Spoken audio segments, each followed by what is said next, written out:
sa mga tropa ko dyan.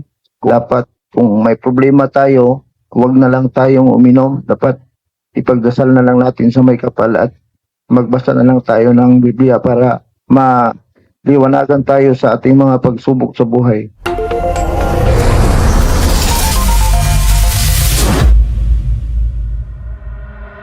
Pulis na nanutok ng baril sa isang lalaking bumibili lang ng sigarilyo sa tindahan, hinugot ni Commissioner Kalinisan mula sa Mindanao.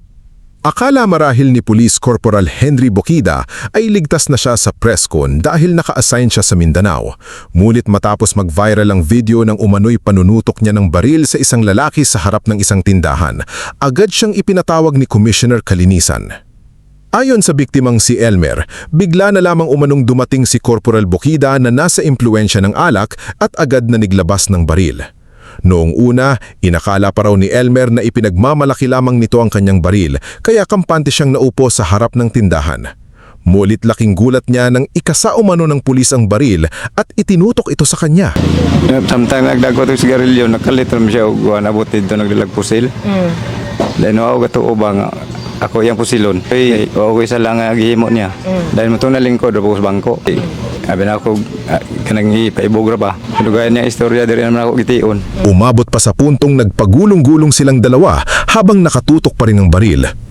Kahit dumating ang asawa ni Corporal Bokida, ang babaeng nakaputi na makikita sa video at sinubukan siyang awatin, hindi pa rin umano ito tumigil.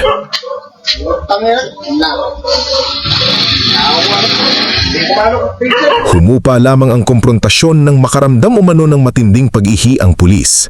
Dito nakakuha ng pagkakataon si Elmer upang suntukin si Corporal Bokida.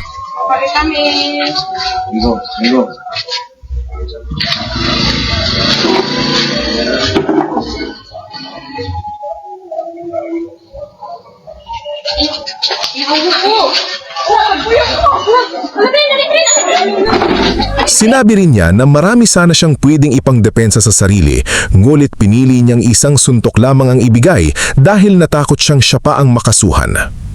Samantala, humingi naman ng paumanhin si Corporal Bokida sa Napolcom sa kanyang mga kasamahan sa pulisiya at sa publiko.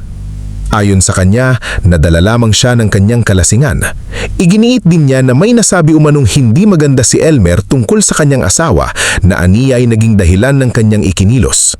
Sa aming pinakamamahal na Napolcom Commissioner Attorney Rafael Vicente Kalinisan, sir, sa aming Benefit Chief Police General Jose Melencio Naltatis Jr., sir, at sa buong kapulisan, ako po ay humihingi ng tawad sa nangyari. Ba't niyo kinompronta yung biktima at tinutukan ng baril?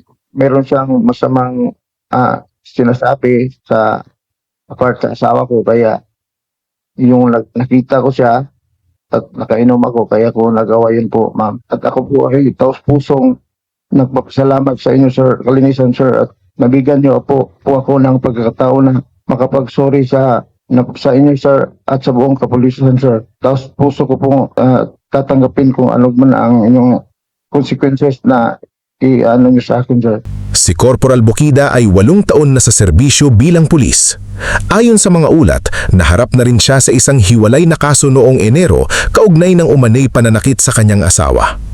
Sa kasalukuyan, nahaharap siya sa panibagong mga reklamong administratibo at posibleng mga kasong kriminal. Maaari rin siyang matanggal sa serbisyo depende sa magiging resulta ng mga investigasyon. The PNP immediately ordered the filing of appropriate criminal charges against Police Corporal Bokida and initiate the conduct of summary dismissal proceedings. Rest assured that the Philippine National Police will not tolerate such actuations of our PNP personnel that may somehow tarnish the image of the Philippine National Police as a whole.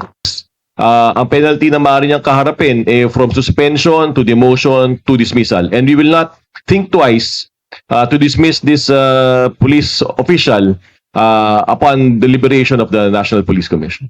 Samantala, may mensahe naman si Commissioner Kalinisan sa mga Pilipinong nakakaranas ng pang-aabuso mula sa mga pulis. Hinihikayat niya ang publiko na huwag matakot magsumbong. Aniya, viral man o hindi ang isang insidente, tututukan pa rin nila ang reklamo at sisikaping mapanagot ang sino mang mapatunayang abusadong pulis.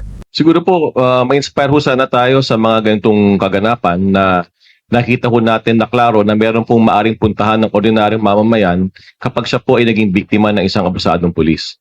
Paulit-ulit natin sinasabi na ang pulis ng pulis ay National Police Commission. Bawat po rehiyon, bawat probinsya ay meron pong NAPOLCOM. Maaari po kayong dumulog sa opisina ng NAPOLCOM sa pinakamalapit ninyong lugar. At of course, ito pong NAPOLCOM building dito po sa Quezon Avenue, Corner EDSA, kung saan ito po ang head office po ng NAPOLCOM, maaari nyo rin pong puntahan. Tayo po ay nagmamasid, hindi naman po kinakailangan na viral para kami po ay umaksyon. Pero precisely why we are acting on these things, ito pong mga extremely viral incidents, kailangan po talaga makita ng taong bayan na meron po talagang aksyon ng gobyerno dito. That's why we really have to act on it very decisively and quickly. For those na hindi ho nakikita ng mga CCTV o ng camera, maaari po kayong dumulog. Pareho enthusiasm ang binibigay ho natin sa mga kasong inyo pong nilalapit sa amin. Yung pong pag-aari ng baril, may kaakibat pong responsibilidad yan. Hindi po porket may baril, tayo po ay nagpapakatapang-tapangan. Dapat po tayo po ay mas maging mindful. Especially ho ngayon, kaliwat kanan po ngayon ang balita tungkol sa paggamit ng baril o sa maling paggamit ng baril.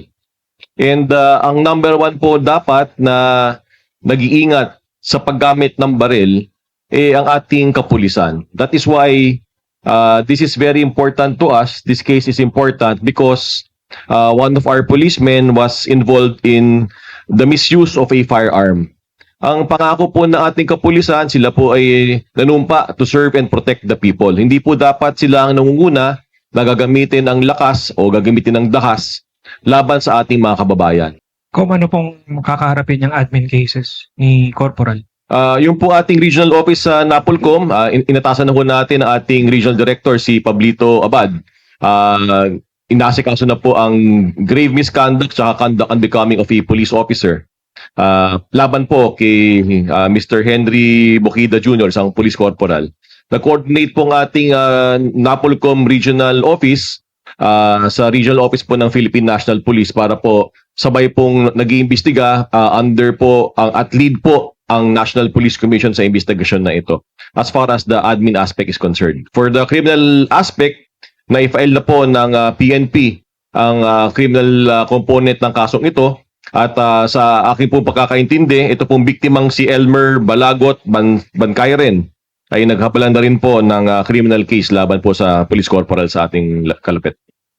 What are the chances na matanggal siya sa service and the chances na mai-reinstate siya kung sakasakali?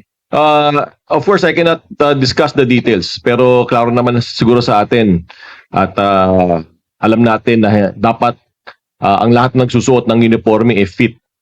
And trabaho ng NAPOLCOM na to ensure na lahat ng pulis na nagsusuot ng uniforme currently and in the future must be fit to serve the people. Kung ikaw ay napagtanto ng NAPOLCOM na hindi ka dapat magsuot ng uniformeng yan, hindi magdadalawang isip ang NAPOLCOM na tanggalin ka sa serbisyo. So in this case, ang penalty na maaari niyang kaharapin from suspension to demotion to dismissal. And we will not think twice to dismiss this police official upon deliberation of the National Police Commission. Kay PD. Sir, may derog siya, may record. Previously sa ibang mga cases, wala namang ibang sa mga ibang other criminal cases, wala namang so far. Sir, kay Corporal, upon hearing yung mga sinabi po nyo tsaka ni PD, baka meron pa siya, sir, pahabol na gustong sabihin. Sure, ay sa ibang pulis. Sa mga tropa ko dyan, kung ito lang yung dapat kung may problema tayo, huwag na lang tayong uminom. Dapat ipagdasal na lang natin sa may kapal at magbasa na lang tayo ng Biblia para liwanagan tayo sa ating mga pagsubok sa buhay. Yan lang po, sir. Let it be made known na I had a 1 hour discussion with Corporal Bukida before he came out. He was extremely remorseful. Ibang-iba dun sa nakita natin sa video. I just wanted to inform everybody. Thank you. Next for our question, may we now call Miss Chelsea Arcilia from DZXL News.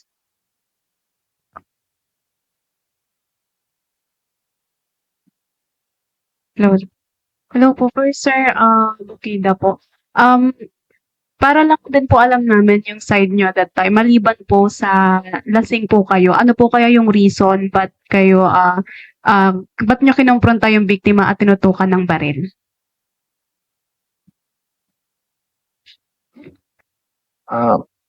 May ano po siya, meron siyang masamang sinasabi sa apart sa asawa ko, kaya yung nakita ko siya at nakainom ako, kaya ko nagawa yun po, ma'am. Sir, may I ask po kung ano po yung masamang sinasabi niyo po? If okay lang po sa inyong i-disclose. Sa akin na lang yun po, ma'am. Ma'am. Okay, thank you po. Thank you. For our next question, may we call Mr. Henry Nicolas from Euro TV News. Hi, sir. Good morning po. Kay Corporal po. Sir, sorry, kay Colonel po. Wala po siyang kasong kinasasangkutan before, prior to this incident? Nabang naitato ka ba? Yung sir, 9262 ko, sir, yung sinampal ng asawa ko, sir. 9262, sir, is the VOC? Yes, sir. Yes, sir. Okay, sir. Personal niyo po bang kakilala yung victim? Hindi po, sir. Okay, sir. That's it. Thank you. Are there any follow-up questions or relevant questions to the topic from our media partners? Sir, we have a follow-up po from DZXL. Sir, may I ask po kung ilang taon ka na pong police and ano po yung masasabi mo na tama po ba sinibak po siya sa pwesto? Yes po. Ito ko na police. Almost 8 years po, ma'am. Ano po kayo sir masasabi mo na sinibak ka po sa pwesto? Dahil po sa nagawa ko pong kasalanan, ma'am, na pinagsisihan ko po, ma'am.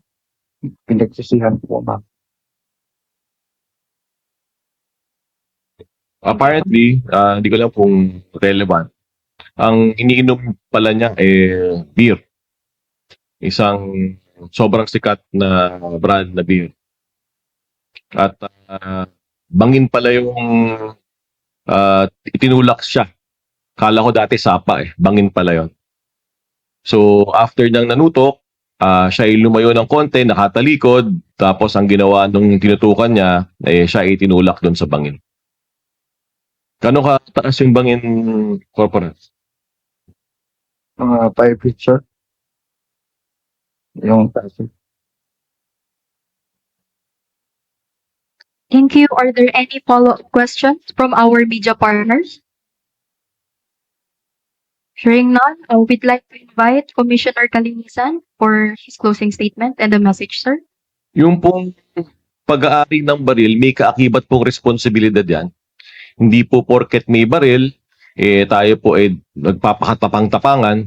Dapat po tayo po ay mas maging mindful. Especially ho ngayon, kaliwat kanan po ngayon ang balita tungkol sa paggamit ng baril o sa maling paggamit ng baril. And ang number one po dapat na nag-iingat sa paggamit ng baril ang ating kapulisan. That is why this is very important to us. This case is important because one of our policemen was involved in the misuse of a firearm. Ang pangako po ng ating kapulisan, sila po ay nanumpa to serve and protect the people. Hindi po dapat sila ang nangunguna na gagamitin ang lakas o gagamitin ang dahas laban sa ating mga kababayan. And because of this, hindi ko nagdalawang isip ang National Police Commission na umaksyon at para ipakita sa taong bayan, ipakita sa ating kapulisan na you cannot do this. Yung pong tiwala na ipinagkaloob sa atin ng ating mamamayan, dapat po nating ipagtanggol. Dapat po nating i-earn every single day. So this is one of the reasons why we're having this.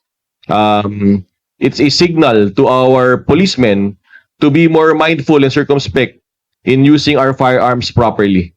And we need to respect and serve and protect our Filipinos. The general public, yung pong taong bayan ay dapat nating paglingkuran ng tapat at maayos. Maraming salamat po sa ating lahat.